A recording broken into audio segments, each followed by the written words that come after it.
Bienvenue. Aujourd'hui, on aborde un sujet un peu difficile. Ce paradoxe troublant de la sécurité aérienne. Oui, c'est vrai. D'un côté, on a cette nouvelle terrible du crash du vol AI-171 d'Air India à Ahmedabad ce 12 juin. Mhm. Un Boeing 787, le premier accident mortel pour ce modèle, de 142 personnes à bord et apparemment aucun survivant, selon les premières infos. Une véritable catastrophe. Et de l'autre côté, on a des chiffres, des statistiques qui n'ont jamais été aussi bonnes, qui nous disent que l'avion, c'est ultra sûr. Exactement. Alors, comment on fait le lien, comment comprendre cet écart entre les chiffres rassurants et puis ce drame humain? C'est toute la question. On va essayer d'explorer un peu ça aujourd'hui en regardant les mécanismes de sécurité, ce qui se passe quand l'impensable survient. Allons-y. Alors, juste pour rappeler les faits, très vite, Mhm. ce Boeing 787-8 vole Ahmedabad-Londres-Gatwick.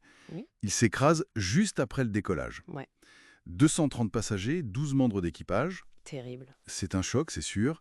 Et ça contraste, comme vous disiez, très fortement avec la tendance globale. Ah oui. Bah oui, si on prend le dernier gros rapport de l'IATA, l'Association internationale du transport aérien, pour 2023, Oui.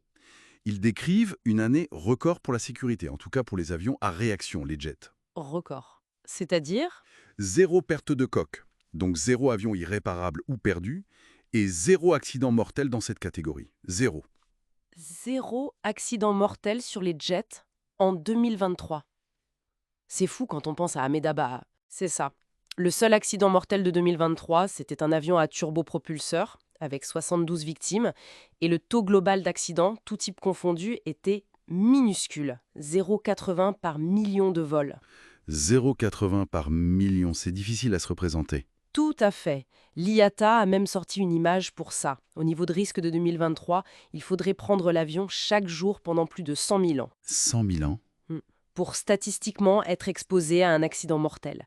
Ça montre bien que la sécurité aérienne, ce n'est pas l'absence de risque, ça n'existe pas. Non, bien sûr. C'est une gestion hyper efficace sur plusieurs niveaux de ce risque. C'est le résultat de décennies de travail, d'apprentissage, et du coup, chaque accident, comme celui-ci, est analysé à la loupe. Justement, ces niveaux de sécurité, c'est quoi concrètement? Comment ça marche? Alors, c'est un système assez complexe. Tout en haut, on a l'OACI, l'Organisation de l'aviation civile internationale. Une agence de l'ONU, c'est ça? Exactement.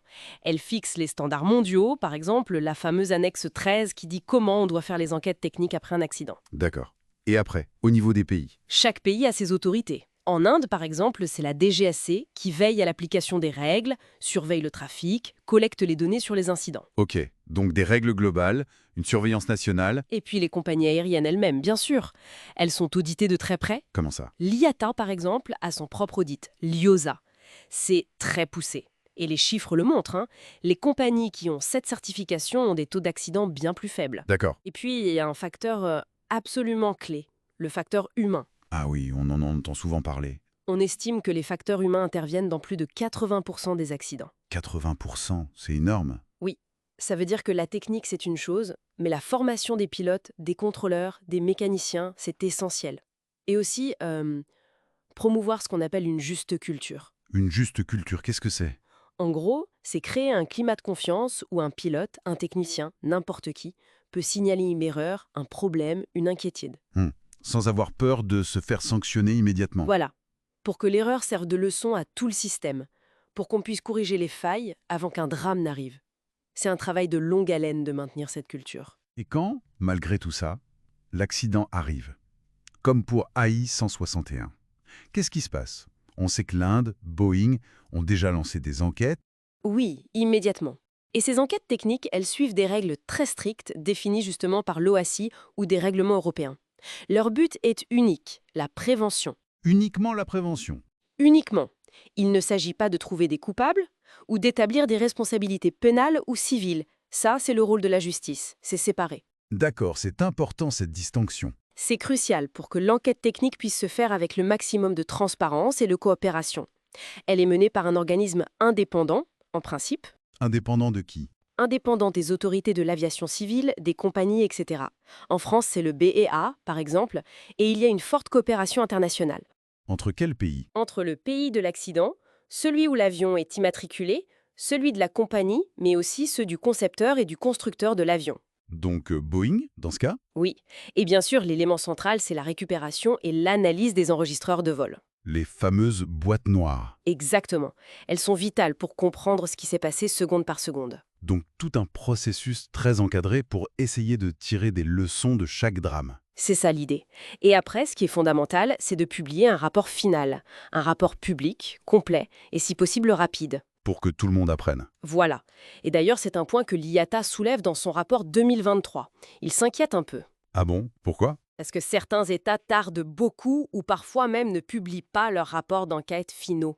Ce qui, évidemment, freine l'amélioration collective de la sécurité. C'est un vrai problème. Oui, je vois. Donc pour résumer, l'aviation reste statistiquement le moyen de transport le plus sûr, et de loin, grâce à des efforts constants, un système complexe. Oui, normes, surveillance, audit, culture de sécurité. Mais voilà, la tragédie d'Ahmedabad est là pour nous rappeler de façon brutale que le risque zéro, ça n'existe pas, et que la vigilance doit être permanente. Absolument. Et ça nous amène peut-être à une dernière réflexion justement sur ce point soulevé par l'IATA concernant la transparence des enquêtes.